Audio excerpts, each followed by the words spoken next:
तुम्ही म्हणाल कांद्याचं काय, तर कांद्याची बनवणार आहोत एकदम टेस्टी रेसिपी, जी एकदा बनवा आणि महिनाभर खा. तर आधी इथे मी लहान मोठ्या साईजचे 6 कांदे घेतलेले आहेत. ते आपल्याला छान असे उबट चिरून घ्यायचे, पातळ असा कांदा आपल्याला हा उबट कट करून घ्यायचा आहे. तर इथे मी हे सगळे कांदे आधी कट करून घेते. आता इथे कांदा सगळा कापून झालेला आहे. तर आता लगेचच आपण काय करायचं, मी इथे तुम्ही एखादा ताट वगैरे घेऊ शकता. आता इथे मी जाळी काढलेली होती म्हणून ती घेते. त्याच्यात हा कांदा आपल्याला हा मोकळा करून घ्यायचा आहे, पूर्ण सुट्टा करून घ्यायचा आहे. म्हणजे आपण जे बनवायला घेऊ ते एकदम व्यवस्थित बनवता येईल आपल्याला. आणि रेसिपी एकदम नवीन आहे. सगळा कांदा मी सुट्टा करून घेते. इथे कांदा सगळा सुट्टा करून झालेला आहे. तर आता इथे मी कढईत तेल गरम करायला ठेवलं आणि तेल पण छान गरम झालं आहे.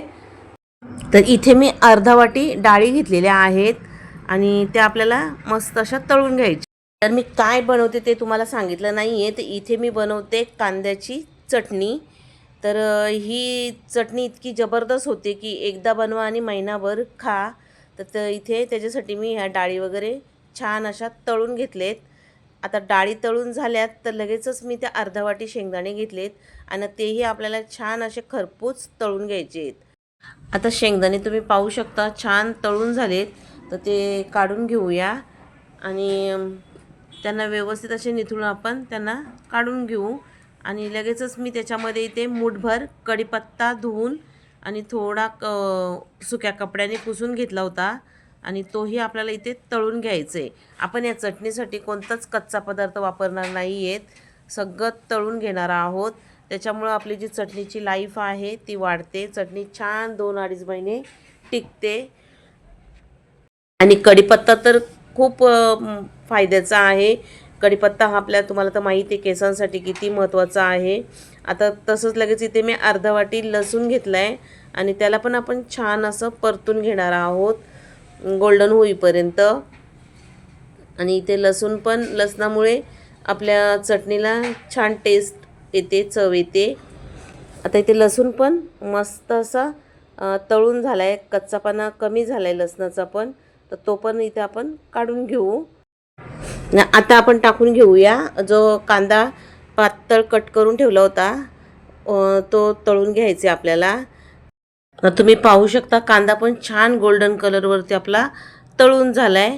तर याच पद्धतीने सगळा कांदा मी तळून घेते. आता इथे कांदा तर सगळा तळून झालेला आहे. तर लगेचच आपण घेतलेल्या आहेत आणि त्या थोड्या धुवून कपड्यांनी पुसून घेतलेत.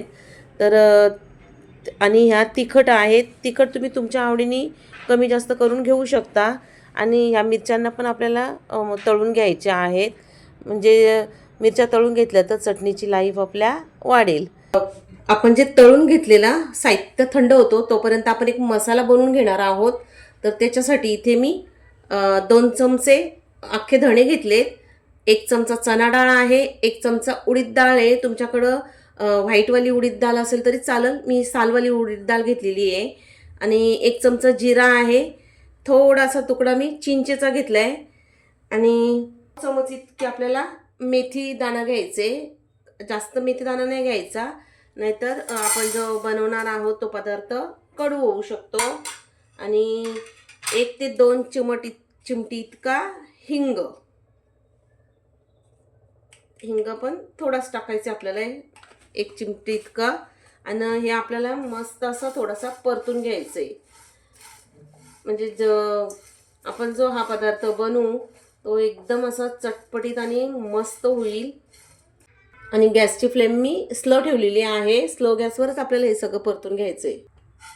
आता हे छान असा परतून झाला आहे. गॅस बंद करते आणि हे पण आपल्याला आता थंड करून घ्यायचं आहे. आता इथे सगळं मिश्रण आपलं सगळं साहित्य थंड झालेलं आहे. थंड झालं आहे तर मग आपण लगेचच एक मिक्सरचा भांडा घेऊया आणि त्याच्यामध्ये सगळं आता टाकून घेणार आहोत. लगेचच याच्यामध्ये छान रंग येण्यासाठी मी काश्मीरी मिरची पावडर घेतली आहे. ही तिखट नसते, फक्त कलर येणार तिला. चवीपुरतं मीठ टाकून घ्यायचं आहे. इथे मी 1 चमचा 1 ते 1.5 चमचा मीठ टाकून घेतलं आहे. आणि आपण हे जे तळून ठेवलं होतं शेंगदाणे वगैरे हे सगळं याच्यात टाकायचं आहे. पण आधी मी थोडं मिक्स करून घेते. आपल्याला ही मिरची वगैरे सगळी आधी टाकायची आहे. आणि थोडासा आपल्याला आपण जी ह्या चटणी बनवायला घेतली कांद्याची चटणी एकदम चटपटीत, तर तुम्हाला तिथं भाजीची गरज नाही आणि लोणच्याची गरज नाही, इतकी जबरदस्त होते. तुम्ही ही भातासोबत चपाती भाकरीसोबत पण खाऊ शकाल.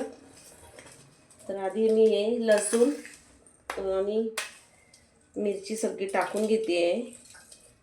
आणि आपल्याला थोडासा हा त्याच्यात मिक्स करण्यासाठी थोडीशी डाळी, थोडासा कांदा, कढीपत्ता हे थोडंसं, म्हणजे जेव्हा चटणी आपण खातो ते दाताखाली आल्यावर एकदम मस्त वाटतंय, म्हणून थोडंसं आपण ते साईडला ठेवून देते मी. आणि बाकीचं हे आपण हे मिक्सरच्या जारमधनं फिरून घ्यायचे आहे. आणि आपल्याला एकदम स्मूथ पेस्ट बनवायची नाही आहे. तर आता हे झाकण लावून आपण एकदम रफ असा करून घेऊया. प्लस मोडवरती चालू बंद करून घ्या. तर इथे आपली तयार आहे कांद्याची चटणी. तुम्ही पाहू शकता कलर वगैरे किती सुरेख आलेला आहे, एकदम जबरदस्त. आणि मी ही रफ अशी मिक्सरमधनं फिरून घेतली. आता आपण या परातीमध्येच काढून घेते मी, कारण मला ते बाकीचं पण मिक्स करायचं आहे. आणि ही तुम्ही एकदा बनवून महिना ते 2 महिने खाऊ शकता. तर ती इतकी जबरदस्त होते की एवढं 1 महिना ती राहतच नाही, त्याच्या आधीच संपून जाते. पाहू शकता तुम्ही तिचा रंग वगैरे किती सुंदर आलेला आहे. आणि आता आपण जो हा साईडला हे ठेवलेला आहे तोही याच्यामध्ये टाकून घेऊया. आणि सगळं आपल्याला व्यवस्थित मिक्स करून घ्यायचं. किंवा तोंडी लावण्यासाठी पण ही चटणी खूप छान होते. आणि रेसिपी एकदम नवीन आहे. तर तुम्हाला रेसिपी थोडी जरी आवडली असेल तर माझ्या चॅनलला सबस्क्राईब करा, बाजूला असलेला बेलचं बटन दाबा, आणि आवडली तर लाईक करा आणि कमेंट करून सांगा तुम्हाला आजची रेसिपी कशी वाटली. आणि तुम्ही कोणत्या गावातून कोणत्या शहरातून बघता तेही सांगा. एका काचेच्या बरणीमध्ये ती भरून ठेवायची, म्हणजे ती छान राहते. मस्त काचेच्या बरणीत भरून ठेवली.